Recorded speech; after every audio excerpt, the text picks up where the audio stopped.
Estamos aqui para mais um trabalho, né? Muito bom. Como você está, doutora Ana Paula? Você está bem? Tô bem, e você? Ah, eu estou ótima, graças a Deus, né? Estamos aqui, né? Trabalhando bastante, fazendo todo o atendimento online por enquanto, né? Ana Paula, está muito bom. É. Mas vamos esperar um pouquinho o pessoal entrar, né? A Tamara, nosso grupo da CLIAP. Bom, gente, já tem um pessoal entrando. Eu vou me apresentar para os que não me conhecem. Eu sou Ana Lúcia Castelo, eu sou trainer de MDR, né? E eu estou fazendo um trabalho, né, de divulgação do MDR e também de orientação aos pais durante o mês de julho e agosto, né? Todas as segundas-feiras a gente tem feito algumas lives e hoje a gente vai tratar de um assunto que é um assunto bem interessante, né? Que é um assunto que traz para nós uma preocupação muito grande, né? Que é o processo das crianças dentro de situações onde elas apresentam fobias, né, medos muito intensos. E aí, né, Ana Paula, eu acho que a gente vai ampliar um pouquinho falando do adulto, do adolescente, que também é acometido por esse transtorno, né, de ansiedade que é tão delicado, né? Mas, continuando a minha apresentação, eu fiz um trabalho muito sério, estudando o papel de pai e mãe, né? Eu fiz um mestrado e um doutorado nessa área para poder ajudar os pais de uma maneira mais efetiva, né? E a gente, com esse trabalho, a gente tem tentado dar uma visão mais ampla de como seria uma melhor educação, que os filhos tivessem outros tipos de conduta, né? Eu ando muito preocupada com a questão das crianças pequenas, né? A questão da obediência e uma série de coisas. Então, a gente estudou muito para isso, né? E o movimento dessa live, sabe, Ana, é exatamente para que a gente possa conversar um pouco como ajudar os pais no sentido de estar minimizando essas dores, né? Hoje a gente tem um recurso do MDR que é fantástico, né? A gente tem feito um trabalho bastante importante. A Ana Paula, a gente trabalha comigo, nós somos parceiras de consultório há anos, né? A Ana Paula trabalha na CLIAP comigo já há muitos anos. É do nosso time CLIAP, que é uma grande família, né? Nós temos a grata satisfação de trabalhar com o doutor Durval Daniel, o doutor Roberto Bittar. A gente trabalha já há algum tempo com eles, que é um grupo de médicos e nós somos as psicólogas da clínica, né? Então eu convidei a Ana Paula e eu queria que ela se apresentasse antes da gente começar a nossa live, Ana. Tá bom. Eu sou Ana Paula Fonseca Zampieri, eu sou também terapeuta em MDR, sou especialista em TCC, a terapia cognitiva comportamental infantil, e tenho o prazer de dividir a sala com a Ana Lúcia lá na CLIAP há 10 anos. E queria te agradecer pelo convite, Ana. Também trabalho bastante com MDR agora exclusivamente online nesse período. E Isso, do nosso momento de adaptação aí, transição, né, do presencial para online, tenho sentido bastante, que está surtindo bastante efeito, assim, o MDR mesmo online. exato. Eu também tenho sentido isso, viu, Ana Paula? Por quê? Porque eu já tinha uma história de atendimento online desde 2011, porque eu tenho muitos pacientes que foram morar fora do Brasil. Então, eu atendo esses pacientes, inclusive crianças, né? Ai, que legal. Isso já faz algum tempo, desde 2011. E Uhum. agora, nesse momento, a gente fez uma adaptação de todo o protocolo de MDR com crianças para a gente trabalhar online. Preciso até passar isso para você, Ana, que não passei ainda. A gente fez toda uma adaptação, então isso é uma coisa bastante importante, porque para trabalhar com criança, a gente tem que fazer uma adaptação do protocolo padrão, né? É. Eu tenho usado É, mais com adolescente, por enquanto. Com crianças eu uso o recurso da história, mas ainda preciso pegar o protocolo mesmo com você. Desculpa, te interrompi. Fala. Imagina, assim, o nome dessa nossa live é Medos e Fobias na Vida das Crianças, né? e usando o MDR para a gente trabalhar toda essa situação que a gente encontra, né, com as nossas crianças. Gente, olha, vou dizer uma coisa para vocês bem importante. MDR para trabalhar medos e fobias é um espetáculo, né? Eu acho que talvez seja a, a queixa que os pais trazem que mais a gente tem retorno positivo, né? Eu tenho um número de um artigo que eu estou escrevendo de 138 crianças que eu tratei, que são lá da clínica, todas elas que apresentavam fobias diversas e com zero de remissão. Quer dizer, 100% as crianças fizeram o reprocessamento das fobias.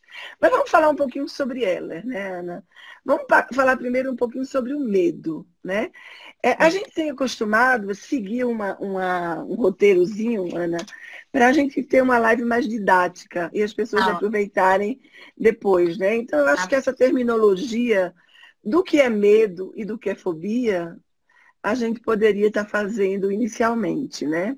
O medo, gente, é uma emoção que faz a pessoa sentir e evitar situações que podem causar dano a ela, né? Eles são irracionais, né? Eles são pequenos medos que impactam a vida do ser humano, né? E tem uma coisa muito séria nisso. O medo é uma emoção que ela é pertinente para o ser humano, né? O ser humano precisa sentir o medo para poder se afastar das situações difíceis que ele vive, né? Então, é importante, eu vou falando, você vai falando um pouquinho, a gente vai se complementando, como diz. É importante a gente saber que o medo é natural, né? Ele é necessário, ele é presente na nossa vida de acordo com as nossas fases do desenvolvimento. A gente tem alguns medos que são esperados e naturais, né?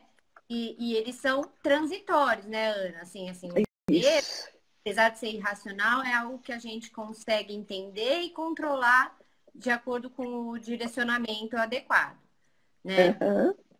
Frente a situações desconhecidas, por exemplo, as crianças em fases antes do amadurecimento cognitivo têm medos específicos, então, medos de barulho nos primeiros meses, medos de rostos desconhecidos, medos de bonecos fantasiados, de monstros, né? Vai amadurecendo e vai seguindo um sentido de acordo com as crianças se desenvolvem, até elas terem uma noção mais amadurecida do pensamento e da cognição, e aí os medos começam a mudar, né? Ser medos mais próximos dos medos que os adultos. Isso. O medo, ele está dentro, né? As fobias estão dentro dos transtornos de ansiedade, de acordo com o DSM-5, né? E assim, a gente tem que pensar no nosso cérebro, né, Ana? A resposta do nosso cérebro ao estresse, ela é muito efetiva, né? O hipotálamo, ele estimula a hipófise a produzir o hormônio, que chama adrenocorticotrípico. Esse hormônio, ele induz a produção da adrenalina e do cortisol pelas glândulas adrenais. Sim. E esses hormônios reproduzem no ser humano a resposta de fuga ou de luta. Então, a gente, baseado nisso, obviamente que a gente tem o medo e muitas vezes a gente tem uma reação de fugir e outras vezes de lutar, né? Com a criança é muito interessante o que acontece. A criança muitas vezes faz os dois tipos de coisa. Ela foge ou ela luta, né? Porque a criança, às vezes, dependendo da idade, ela não tem uma noção, né, do perigo. Então, isso também é uma coisa muito séria, né? Fala, Ana, você ia falar. Eu fiz um mapa mental aqui, Ana, posso mostrar? É lógico, por favor. Ó, eu estava estudando para a live, né? E eu gosto de fazer mapa mental. E é exatamente isso que você falou agora. O medo, né? Põe só um pouquinho mais para cima. Isso, tá ótimo. O medo é uma emoção, né? Um sentimento que dispara um comportamento de luta ou fuga. E aí, ele aumenta ou diminui crenças positivas ou negativas, de acordo com o comportamento. E assim é Perfeito. o ciclo, né, Ana? Então, Exatamente. E a gente tem que pensar no cérebro da criança como um cérebro em formação, né, Ana Paula? Esse cérebro em formação tem algumas áreas do cérebro que ainda não estão formadas, sim, dependendo da idade da criança. Isso sim, faz com que é, essas áreas do cérebro elas sejam muito mais ativadas, né, de acordo com o que a criança vive. com Isso certeza. também é extremamente importante. Se a Uhum. criança vive num ambiente mais seguro, ela vive, por exemplo, eu trabalho, sabe, Ana, eu tenho um projeto social que chama-se Projeto Voa Borboleta. E a gente Conheço. atende, você conhece, eu sei, a gente atende crianças em situações de vulnerabilidade social. Uhum. É muito comum a gente chegar lá para atender essas crianças e essas crianças estarem totalmente em alerta, porque algo aconteceu, porque teve alguma questão de abuso, ou porque teve alguma questão mais séria de briga na família, porque são pessoas que vivem numa situação de vulnerabilidade social mesmo, né? Famílias muito pobres, que vivem, às vezes, em favelas, então são pessoas, são crianças que vivem com aquela situação de alerta ligada, né? Então, Sim, esse medo, quando a gente fala disso, é um pouco que você apresentou, né, Ana? sim. O medo, né, tem vários tipos de gatilho. Então, essas situações estressoras, muita briga na família, ou situações de violência doméstica, qualquer tipo de pressão por muito tempo seguido, né, dispara esses transtornos ansiosos e, por consequência, as fobias, né, Ana? As fobias Exatamente. As, específicas podem ser generalizadas, aí tem vários tipos. A gente vai falar desses tipos? a gente vai falar de tudo isso, a gente vai falar, mas primeiro a gente vai falar qual é essa diferença, né, entre medos e fobias. Porque se os medos são pertinentes ao ser humano, as fobias não. As fobias, elas são adquiridas de acordo com o que a pessoa vive. Então, elas são consideradas transtornos quando os medos são persistentes e irracionais de coisas, de atividades ou situações que atrapalham o cotidiano da pessoa, Sim. né? Então, há muitas formas das fobias se apresentarem, dentre elas as simples e complexas. Quer Sim. falar um pouco sobre isso? Vamos se complementando. As fobias, Fala. complementando o que você falou, elas têm uma reação desproporcional, né, Ana? O medo a gente consegue compreender e tem aquelas questões das fases e do desenvolvimento do cérebro de situações corriqueiras. As fobias, elas já são mais persistentes e desproporcionais, né, às situações. Então, apesar da pessoa ter um entendimento racional a respeito, assim, vamos supor uma fobia simples, uma fobia de barata, né? Os meus pacientes falam, eu sei que eu posso dar uma chinelada na barata, mas na hora eu não consigo, porque é isso que você falou, o hipotálamo dispara adrenalina, cortisol e a pessoa sai do controle, né? Então, tira a Isso. pessoa do eixo do comando. Então, aí que vem as fobias que elas podem ser as específicas com relação a um objeto, ou situações, tem fobia social, aquelas que as pessoas têm muita dificuldade de se colocar em público ou de se relacionar, né, nos grupos, Isso.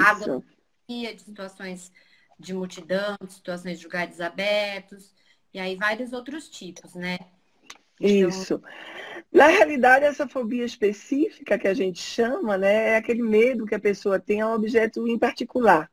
Né? sim, Muitas vezes tem o medo por quê? Porque a Francine Shapiro, que é a idealizadora do MDR, é uma americana, gente, que desenvolveu o MDR na ocasião em que ela teve uma doença muito grave. Né? Ela teve o câncer, do qual ela morreu o ano passado, né? E a Francine Shapiro, ela, durante todo o trâmite de estudos, ela dizia o seguinte, que os traumas geram fobias, né? Então, se a criança ou o adolescente sofrem algum trauma, ou até o adulto, quantas vezes, recentemente eu atendi uma paciente, uma adulta, uma mulher, que ela foi assaltada em casa 2 vezes. Nossa. Um assalto assim grave, que os assaltantes entraram em casa, seguraram ela, tem toda aquela história que a gente sabe que é peculiar de assalto, e essa moça ficou. Aquilo gerou crenças negativas sobre ela e sobre o mundo, né? Então, para ela, tudo era perigo. Então, com o MDR, a gente faz a reconstrução dessa visão problemática que a pessoa fez no processamento adaptativo de informação, porque nós temos, né, Ana Paula, um processamento adaptativo de informação, onde a gente retém as memórias funcionais. Aquelas memórias que não são funcionais, elas são deslocadas desse processamento adaptativo de informação. Então, o que acontece? As pessoas deslocam essas memórias e quando ela pensa naquela situação, quando ela vê, por exemplo, um assalto na televisão, ela ativa os pilares da memória, que são as imagens, as crenças, as sensações corporais, as emoções, né? Uhum. Então, vamos lá, estamos indo bem, Ana Paula. Vamos Exatamente. fazer uma... Dispara esses gatilhos, né? Que a fobia também, ela tá dentro dos transtornos da ansiedade, porque ela também dispara esses sintomas físicos, né, Ana? Suor, Exatamente. cardia, náusea, muitas vezes, tremor. Então, por isso que são sintomas ansiosos que entram no quadro dos transtornos, por isso que o MDR a gente usa muito e é muito eficaz com relação às fobias, né? Porque é exatamente isso que você falou, a gente dessensibiliza primeiro essas emoções. Eu acho que para a gente falar de medo, a gente precisa primeiro falar de acolhimento, né? A gente tem um Isso. de quando a pessoa tem um medo que a gente não considera um medo importante, a gente fala, ah, não, isso não é nada, né? E aí a gente desvalida as emoções das pessoas. Então, em primeiro lugar, e que acho que é o que o MDR faz, é a dessensibilização das emoções. A gente pega aquela emoção, aquela memória que está vinculada com todos esses gatilhos que você falou, e a gente vai dessensibilizando ela para que a emoção não seja mais ativada na hora que a gente pensa naquela situação, né? Uhum. Quando a gente pensa em fobia, né, Ana Paula, a gente tem que pensar principalmente em crianças. Já tem algumas perguntas para nós respondermos daqui a pouco, tá? Mas a gente tem que pensar naqueles sinais que as crianças apresentam. Primeiro, quando a criança começa a não se sentir segura, sente um medo exagerado em relação a uma situação que representa pouco ou nenhum perigo real, né? Depois, quando a criança sente um medo, um pânico incontrolável, né? Terror em relação a objetos, né? Eu tinha uma paciente, que eu vou falar sobre ela daqui a pouco, que era uma paciente que tinha medo de palhaço e de personagens com cabeça. E ninguém sabia de onde vinha. Depois eu vou contar para vocês de onde vinha esse medo, que é uma coisa que a gente nem imaginava no início do trabalho, né? Quando Uhum. a criança começa a evitar constantemente as situações onde ela deveria ir, habitualmente, ou alguém, ou algo, né? Quando a criança é incapaz de levar a vida normalmente, causando medo ilógico, sem querer ir na escola, sem querer ir na casa do amiguinho, né? E quando Uhum. a criança apresenta reações físicas muito intensas, tipo vomitar, tipo sudorese, taquicardia, dificuldade de respirar, né? Então, todos esses sinais são sinais que devem levar os pais e nós, terapeutas, estarmos atentos, né? Sim. A, a tudo isso, porque na realidade, o que acontece com a criança? Ela fica sempre em perigo, né? A tua experiência traz isso, Ana? Sim.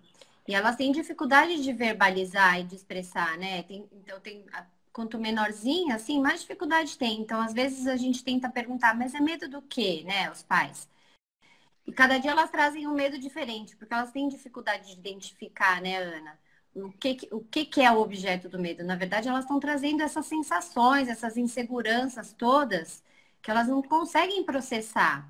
Então, e aí é que a gente precisa ajudar os pais e a criança a identificar, né, o que está acontecendo, quais os possíveis traumas, quais as tensões. eu tenho sentido muito na pandemia um aumento das fobias, né? As crianças estão muito inseguras, assim, muito em estado de alerta. Então, eu tenho sentido um aumento, assim, de querer dormir junto, medo de dormir sozinha, medo de sair de casa. Tenho pacientes que não conseguem pegar o elevador, por exemplo, né? Coisas que eles normalmente Aqui fazem. a Solange está perguntando, Ana, qual o maior medo? A Sol, nossa querida Sol. Mas, Ana, Sol, boa tarde. o maior medo que elas estão trazendo na pandemia. Olha, acredite se quiser. Eu tenho atendido crianças com medo que os pais morram, peguem a doença e morram, Os pais e os né? avós. Porque os pais e os avós. Tem uma menina que o pai precisa sair de casa e ela não se conforma. Outro dia ela perguntou ao pai: "Você quer morrer, né?" Então, as crianças, de uma certa forma, estão muito angustiadas, porque não veem essa, essa situação diminuir, né? E aí o que Sim. acontece? Elas ficam sem ter o que fazer, né? E a gente fica muito preocupada com isso, porque, na realidade, o trabalho tem que ser feito em cima da criança se sentir um pouco mais segura, né, Ana? Sim. Na tua experiência, quais são os medos que elas têm trazido mais? Assim, medo de sair de casa e pegar o vírus, medo de andar no elevador e pegar o vírus. Muitos pesadelos, as crianças têm acordado muito de noite e Isso, ficado a dormir com os pais. E essa insegurança de ficar sozinho em ambientes também tem potencializado para os pequenininhos. Para os é. adolescentes, eu tive algumas fobias de andar de avião, crianças que precisaram mudar de país. E essas questões de pai voltar a trabalhar também estão bem atenuantes agora, viu? É, na realidade, as crianças ficam inseguras porque elas estão ouvindo na TV, estão ouvindo as pessoas falarem que a coisa ainda não está normalizada, né? Mas, quando a gente fala em fobia, em medos, a gente tem que pensar nas causas disso. E eu disse anteriormente que uma das causas que a Francine Shapiro, a precursora do MDR, diz é que as fobias têm uma ligação direta com os traumas. Porque os traumas, às vezes, são tão intensos para o cérebro da criança, né?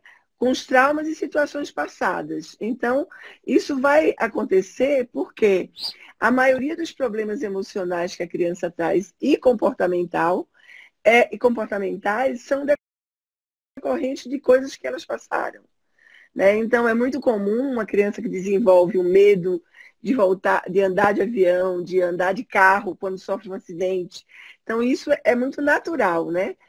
Tem experiências, Ana, em alguns, eu tenho estudado bastante trauma, tem experiências que traumatizam e geram, assim, relações involuntárias e irracionais. Eu vou já falar umas perguntazinhas aqui, ô, Ana, para a Tá, gente ir falando e já respondendo, né? tá bom. Então, aqui tem uma pessoa que, olha só esse depoimento. Eu tinha medo de ser feliz. Olha que loucura isso. Depois do MDR, o meu medo foi embora. Hoje eu aproveito todos os minutos de felicidade. É da Nair Bence, minha querida Nair, foi minha aluna, né? Filha, Esse depoimento dela foi lindo, hein, Nair? Aqui tem lindo. uma pessoa dizendo que a filha tem fobia de chuva, de água, né? Então, assim, como é possível lidar com isso, né? Na tua experiência, eu tenho uma experiência grande com criança que tem medo de chuva. É a Jaqueline que está perguntando, ela tem 6 anos, a menina. Fala um pouco da tua experiência com medo de chuva e se você puder com o MDR, porque o MDR é muito eficaz para esse tipo de fobia, né? Tem bastante de chuva e essas tempestades relacionadas com trovão, né? Elas têm pânico. A gente tem época de janeiro que tem muita notícia de enchente. Nessa hora também as crianças vêm com tudo com essas fobias de chuva, né, Ana? E o Com MDR certeza. é bastante eficaz porque ele atinge a crença do não estou seguro, né? Porque provavelmente essas crianças, eu tenho pacientes que viveram situações, por exemplo, de estar no carro e a rua alagar. e a mãe entra em pânico.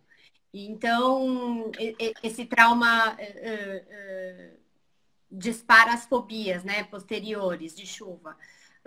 Ou se não, só o barulho e de ver as árvores caindo, ou de muito ruído na janela, aquele vento que faz aquele barulhinho, né? Só o barulho. Então, o MDR, ele faz esse acolhimento, ele faz esse trabalho de psicoeducação, né, neural, tanto no protocolo de história quanto no convencional, que a gente consegue ajudar a criança a entender que ela está protegida, que ela tem como se proteger e que ela tem como ficar segura nessa questão dessa fobia aí. É bem eficaz nesse tratamento. E é um tratamento que dura poucas sessões, né, Ana? Assim, que a gente consegue eu digo, Ana Paula, que no passado eu tratava um caso de fobia em 1 ano e meio, 2 anos com criança. Hoje, às vezes, 4, 5 meses a gente dá alta. Mas eu estava estudando um pouco, alguns meses atrás, sobre fobias transmitidas geneticamente e transgeracionalmente. E eu li um estudo, né, de pesquisadores da Universidade de Emory, em Atlanta, nos Estados Unidos, que eles descobriram que uma situação que causa algum tipo de trauma não só provocam alterações estruturais no cérebro, como também promove mudanças genéticas no DNA. Nossa. Então, eles chegaram com ratos a essas descobertas, né? Então, veja bem, eu estou falando de alguma coisa que é bastante interessante. A gente pode falar da consciência, a gente pode falar da vivência, a gente pode falar de tudo o que a gente vivencia dentro do nosso contexto familiar, social. Mas eu vou contar uma história para vocês que eu acho super importante nós, como psicólogos, estarmos atentos à parte gestacional e à parte de traumas de parto e traumas precoces, que são aqueles traumas do 0 até os 3 anos, onde o hipocampo, que é a área do cérebro que retém as memórias, essa área ela ainda não está desenvolvida. Sim. Então, Ana Paula, você acredita que eu recebo com medo de chuva, hein, Jaqueline? Estou contando essa história por conta da tua filha. Uma criança de 5 anos com medo terrível de chuva. Começava a chover desde que nasceu. Ele começava a chorar, o menino começava a chorar, começava a chorar. Quando eu atendo os pais, eu pergunto para os pais, vocês tiveram algum trauma? Essa criança teve algum trauma, alguma coisa grave que tenha acontecido? Aí a mãe disse, não, na Lúcia que eu me lembro, não. As mães logo não se lembram de coisas assim, então nem se tocou, né? Que tinha alguma coisa, poderia ter alguma coisa a ver. Relacionada com ela. É relacionada com o medo de chuva do menino, né? Então o pai me disse assim, olha, doutora, eu queria lhe fazer uma pergunta. Nós, quando minha mulher estava grávida, nós estávamos em Miami num show de rock. E nesse show de rock, sabe o que aconteceu? Começaram a gritar nos alto-falantes que vinha um tornado. E nós saímos correndo, ela estava com 7 meses de gravidez. Ela saiu correndo, segurando a barriga e eu atrás dela, fazendo uma certa... tendo um cuidado especial com ela por conta de ninguém empurrá-la. E aí nós chegamos embaixo de uma ponte. Embaixo dessa ponte cabiam as 50 pessoas, tinham as 200. Então a gente se espremia, eu fiquei atrás dela, ela protegendo a barriga, e aquela chuva vinha, e era uma chuva de ferir, né? Aquela chuva, uma chuva meio de vento. E ela disse, eu sei que minha mulher ficou uns 2 dias sem dormir direito por conta daquela chuva. A senhora acha que tem alguma coisa a ver? Eu digo, olha, bingo! Né? Tem tudo a ver, né? Então, vamos iniciar o trabalho com o menino, fazendo um reprocessamento com um protocolo gestacional, que é um protocolo que a gente usa no MDR, exatamente para a gente reprocessar os traumas de gestação, de parto e precoce, que eles estão dentro dos estados da consciência. Eles não têm uma visibilidade porque a área do cérebro ainda não estava formada, né, Ana? Então, a gente reprocessou, para vocês terem uma ideia, com essa garota lá da CRIAP, esse garoto lá da CRIAP. Eu reprocessei esse trauma com esse menino e mais dois que ele próprio trouxe com 5 anos de medo, um dia na escola e um dia na casa do avô que deu um temporal. Em 6 sessões, esse menino estava super bem. E eu sei que estava super bem porque a mãe me ligou dizendo assim, Ana Lúcia, mandou uma mensagem para mim. Você não acredita o que aconteceu. Começou um temporal hoje aqui em São Paulo e meu filho não correu para debaixo da cama como ele sempre fazia. Ficou com a gente no terracinho da casa. Então, a gente sabe que reprocessou, né, Ana? Sim, com certeza. Você Isso é uma coisa bem importante, né? Eu lembrei de um caso que eu atendi, Ana, agora, que a mãe sofreu um assalto grávida com tiros, né? Tiveram disparos. E o menino não aguentava barulho. Você me ouviu? Travou. Não, não, eu te ouvi. Eu apresentava um Ah, assalto e aí ele ouvia. Teve tiro no assalto?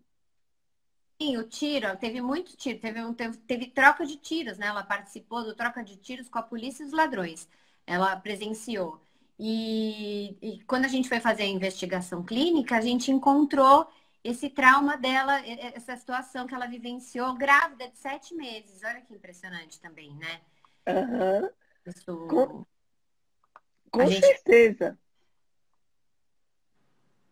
Agora, Ana, eu vou dizer uma coisa para você. É muito importante a gente pensar nas situações onde a gente pode ajudar a criança no sentido dela ficar um pouco mais tranquila quando a gente chega. A psicoeducação no MDR, ela é maravilhosa, né? Então, a gente fazendo isso é muito importante porque a gente consegue fazer de uma maneira muito natural, né? Fazendo todo o reprocessamento dentro de um plano de tratamento que a gente chama, né? Então, assim, aqui está tendo uma pergunta: com um possível retorno às aulas, como lidar com o medo de se expor, já que ele é real? acho que o primeiro passo para a gente lidar com medo é o acolhimento. É a gente explicar para essa criança que esse medo não é um medo que não significa nada para ela e que não tem importância. A gente precisa dar a devida importância para o medo. Falar assim, eu entendo a sua dor, eu entendo a sua dificuldade, e agora a gente vai te ajudar a passar por isso. A tendência das pessoas é fazer com que a pessoa encare logo o medo, para perder o medo. Isso às vezes potencializa, né, Ana? Então a gente Com precisa certeza. ouvir a criança, a gente precisa acolher a criança e dar recursos para ela se fortalecer. Então, a psicoeducação é importantíssima, a gente ajudar a criança a ter recurso cognitivo e intelectual. Às vezes, ela não sabe as formas que ela tem para se proteger. Então, na volta às aulas, quais são as maneiras que essa criança tem de se proteger do vírus? Apesar de ser real, da gente estar ameaçado, a gente tem como se proteger com os autocuidados, com a máscara, com o álcool gel, com o distanciamento. Então, ajudar essa criança a entender que ela pode se proteger Uhum. dessa forma, né? É. A Ronice está dizendo uma coisa que é bem importante. Esse medo é real, né? É um medo real que as pessoas têm. Vocês imaginem, eu tive o Covid logo no início da pandemia, mas eu não saio de casa, tenho saído pouquíssimo, né? Saio pelo menos uma vez por semana, vou ao supermercado ou ao sacolão, mas vou toda paramentada, com máscara, com luva, levo álcool gel, então toda esse cuidado a gente precisa ter, né? A gente falou um pouquinho, fala, Faz a gente se sentir mais seguro, né, Ana? É a faz. forma que a gente tem de se proteger contra algo que é invisível, né? Então a gente precisa. Exatamente. Olha o que a Poliana está dizendo. Poliana, linda, um beijo para você. A Poliana está dizendo que ela tinha medo das bonecas dela à noite. Eu Você lembro. sabe, Poliana, que uma das coisas que eu percebo muito nas fobias noturnas, que aqui eu vou aproveitar e vou dar uma orientação aos pais que estão nos assistindo, o ritual do sono, embora um monte de psicólogo coloque filhos dormindo na cama dos pais, isso é uma maravilha, para nós que estudamos os traumas, que estudamos as fobias, é um crime uma criança dormir na cama de pai e mãe, porque o pai e a mãe está tirando a única oportunidade que essas crianças têm de desenvolver uma segurança pessoal, que é no ritual do sono. O ritual do sono é o único que a criança desenvolve uma segurança pessoal, onde ela lida com coisas ruins, como os medos, os pesadelos, os bonecos, né? As sombras dos bonecos, os barulhos. Então, quando os barulhos da noite, quando as crianças vão para a cama dos pais, eles se ancoram nos pais, e aí a segurança deles está ancorada nos pais, né, Ana? Então, gente, esse medo de dormir sozinho das crianças, é importante que os pais incentivem as crianças a dormirem sozinhas.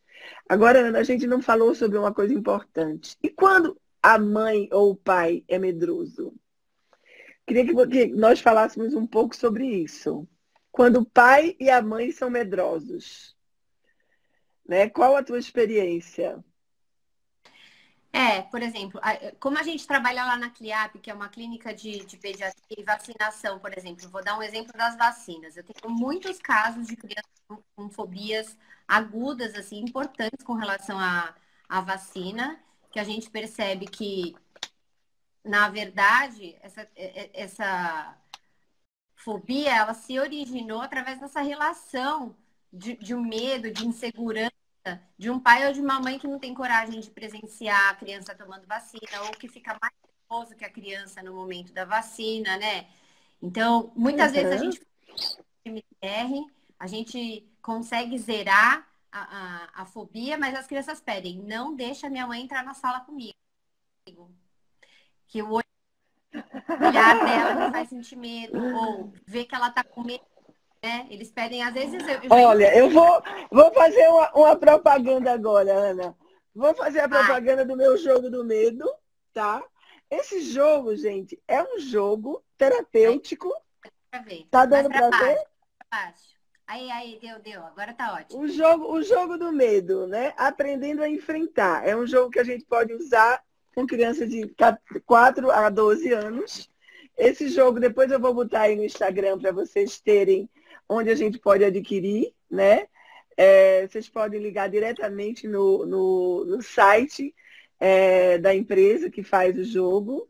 Esse jogo é um jogo que a gente desenvolveu justamente para trabalhar as fobias com as crianças. No jogo a gente trabalha fobia de dormir sozinho, fobia de medo de avião, o medo de chuva, medo de elevador, que também é um medo que as crianças apresentam com muita frequência, principalmente se sofrem algum trauma, ficam presos no elevador, etc., né? Olha lá, a Mariana disse, finalmente me mandaram um beijo. Eu não tinha visto, hein, Poli, que você estava aí, viu? O jogo do medo, gente, é de uma empresa que chama Alvorecer. E o site dela Jane, anota aí para mim, por favor. www.alvorecer.com.br, tá? Então, vocês podem adquirir direto com a empresa. É um jogo muito fácil de jogar, é um jogo de tabuleiro. As crianças gostam muito. E nesse jogo, a gente faz, como a Ana falou, uma psicoeducação dos medos, né? Paulo Zampieri, parabéns pelo seu aniversário, meu lindo! Um beijo! O doutor Paulo Zampieri é pai da Ana Paula Zampieri e marido da minha querida amiga Ana Maria Zampieri. Né? Nós estamos ótimas, Paulo. Olha, não podemos esquecer nunca dos ensinamentos que tivemos com você e com a Ana. Né? Eu levo eles para a minha vida inteira, tá? O Paulo e a Ana foi quem me formaram em terapia de casal e de família, e eu sou muito grato pelas aprendizagens que eu tive com eles até hoje. Obrigada. Bom, mas voltando a falar, você é grata pela vida, né, Ana? Verdade. Mas a gente falando de fobias, a gente precisa pensar muito nos traumas. Os traumas de infância, existe um estudo chamado Estudo ACEs, que é um estudo que a doutora Francine incluiu no treinamento básico de MDR. Esse estudo foi um estudo que ocorreu na década de 80, nos Estados Unidos, onde eles estudaram de uma maneira regular pessoas que sofreram experiências adversas na infância, né, por anos. Então, eles fizeram um acompanhamento, foi um estudo longitudinal, né, e esse estudo traz o quanto as experiências adversas na infância, principalmente os traumas, podem interferir diretamente na vivência do ser humano como adulto, como adolescente. Então, a gente, quando trabalha com MDR, um dos primeiros questionários que a gente utiliza é o estudo ACEs, que é um questionário de 10 perguntas, que trata de todas as experiências adversas na infância, né? Onde a gente pode estar avaliando como é que a gente pode tratar, né, a criança nesse sentido. A Érica está perguntando, Ana, como que a gente trabalha a compaixão, né? A compaixão, gente, no MDR, a gente faz trabalhos maravilhosos, porque a gente tem alguns protocolos que a gente pode trabalhar, são os protocolos de grupos, né?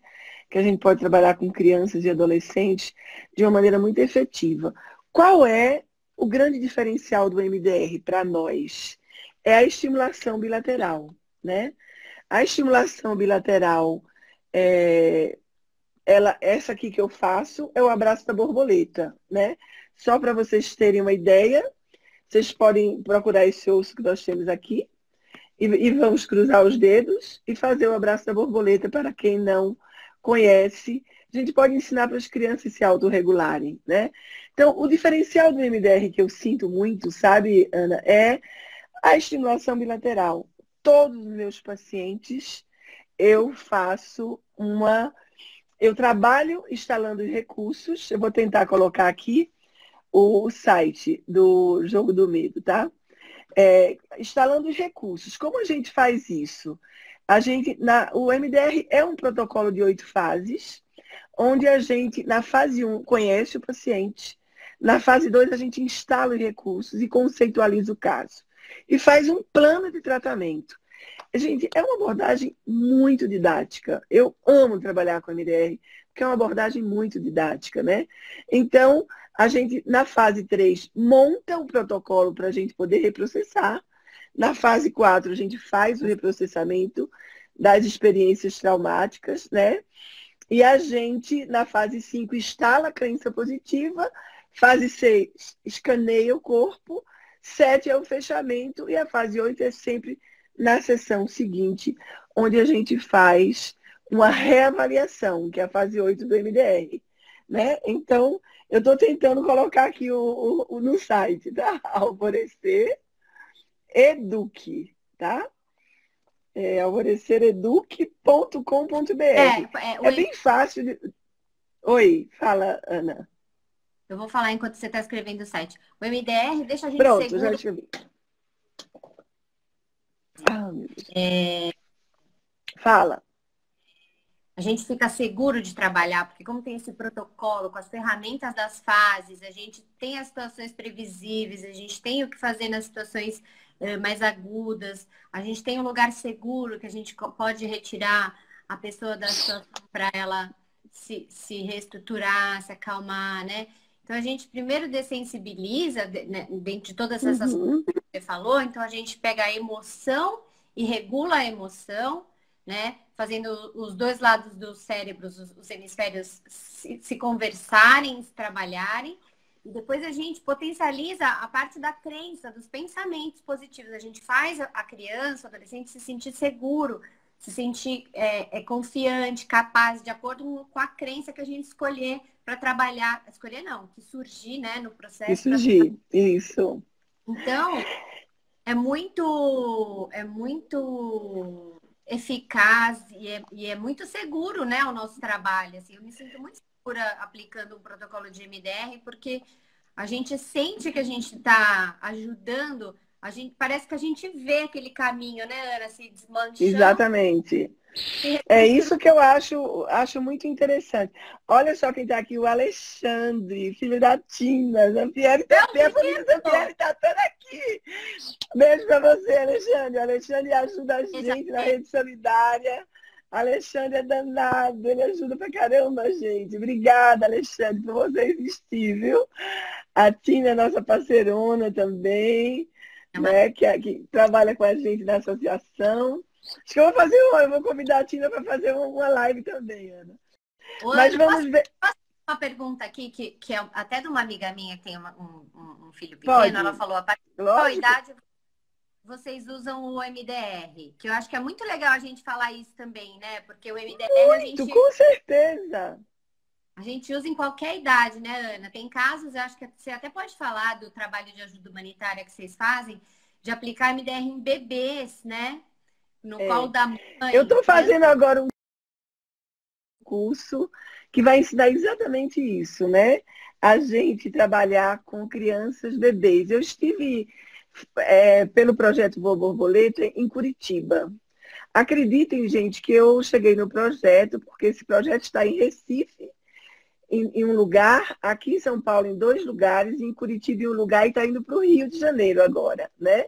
Então, a gente está em 5 lugares agora, atendendo, com minhas maravilhosas amigas que fazem parte do projeto.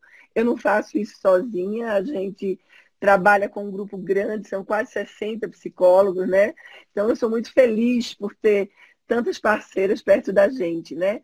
Mas nessa vez que eu fui a Curitiba, quando eu cheguei lá era um abrigo que acolhia crianças que eram tiradas das mães porque essas crianças estavam em situação de perigo.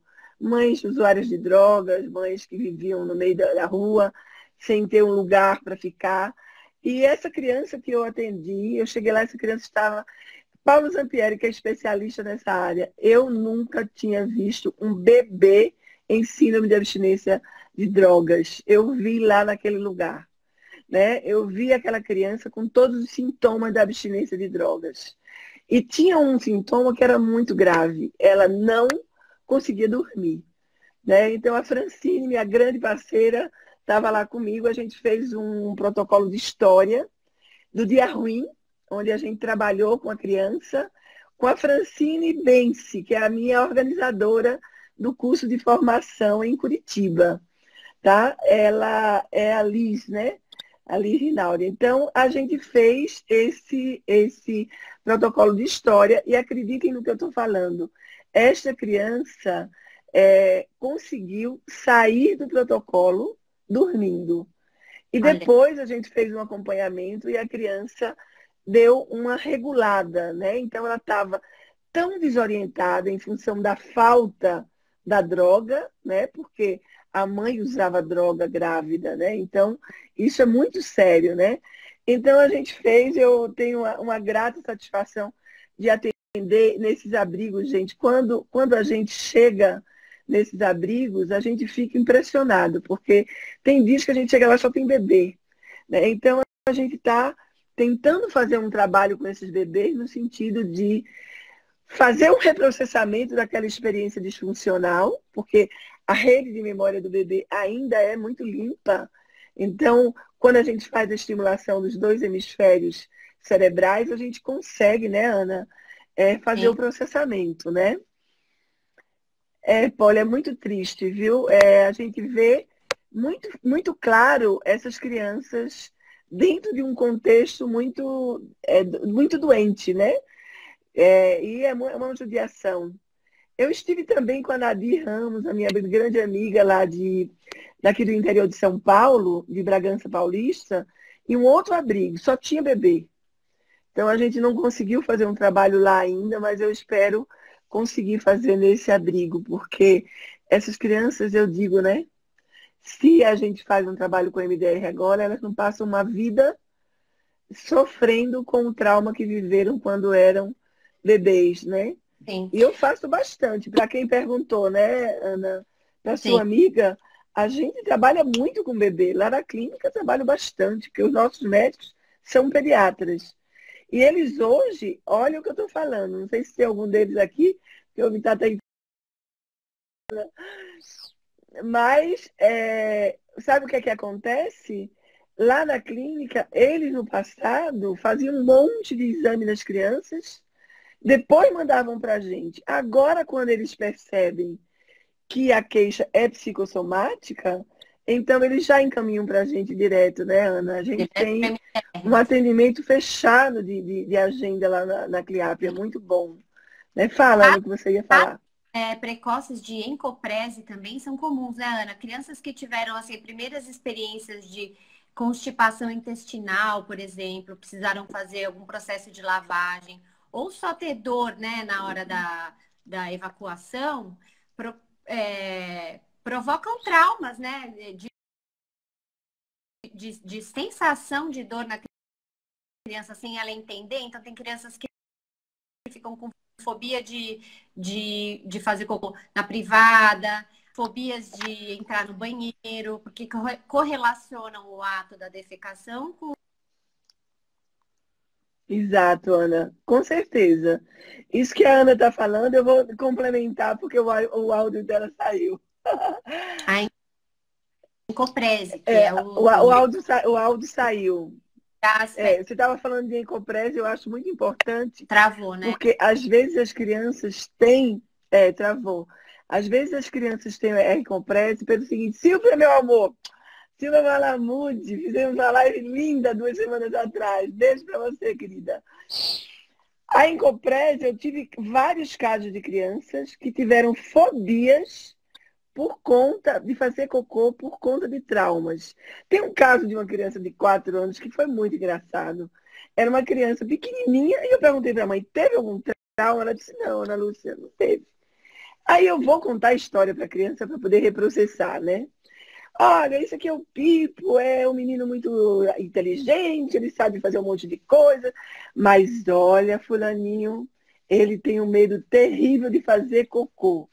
Aí um molequinho de 4 anos fala para mim assim, será que aconteceu alguma coisa igual aconteceu comigo? Aí eu, como assim? Ele disse, sabe o que aconteceu comigo? Eu sentei na banheira da minha mãe, num bonequinho do Homem-Aranha que estava com a mão assim para cima, e meu bumbum entrou na mão e nunca mais eu quis fazer cocô. Olha só, totalmente, né, traumatizado. Quer dizer, muitas vezes os pais nem sabem. A mãe tomou um susto quando viu eu dizer para ela o que tinha causado o trauma. Depois que a gente reprocessa, esse menino mesmo, eu devo ter feito umas 3 ou 4 sessões. Quando a gente localiza o trauma, né, Ana, com a MDR, a gente vai em cima do trauma e aí a gente faz o reprocessamento dos pilares da memória um a um. Então, isso é de uma maneira muito boa, né? Muito eficaz, né? Que acontece. Deixa eu ver se tem mais. Esse trabalho nos abrigos é maravilhoso. Aqui estão falando de medo de palhaço, né? Medo de palhaço, a Ana falou logo no começo, que é uma coisa muito natural em crianças muito pequenas. Porque a própria vestimenta do palhaço, às vezes, gera na criança um trauma. Né? Eu já tive um trauma grave, um trauma de UTI, Ana, de uma criança, dos Doutores da Alegria. Você acredita nisso? Acredito. A criança ficou traumatizada por conta daquela visão do palhaço, né? Sim. Ana, nós estamos no 1 minuto e meio final, tá? Uma pena, porque passa muito rápido, né? Nossa! Mas olha, eu acho que a gente fez um apanhado geral das fobias. A gente tem o MDR, a terapia cognitivo-comportamental, que são 2 abordagens terapêuticas aprovadas pela Organização Mundial da Saúde. O MDR desde 2013 e a TCC muito antes, né? Que são classe A, né? Através do trabalho com essas 2 abordagens, a gente consegue fazer o reprocessamento dos traumas e principalmente das fobias decorrentes de traumas, né, Ana? Queria que você se despedisse do pessoal, né? E depois eu fecho. Ana, muito obrigada por me convidar para a live. É muito gostoso trocar com você. Muito obrigada por me trazer para a CLIAP. Você foi a pessoa que me convidou, que me acolheu lá. Quero te agradecer por dividir esse momento comigo. Muitos beijos para você e para todo mundo que participou. Beijão. Olha, eu queria agradecer a você, Ana, e a grande família Zampieri, que eu amo do meu coração. Tá? Ana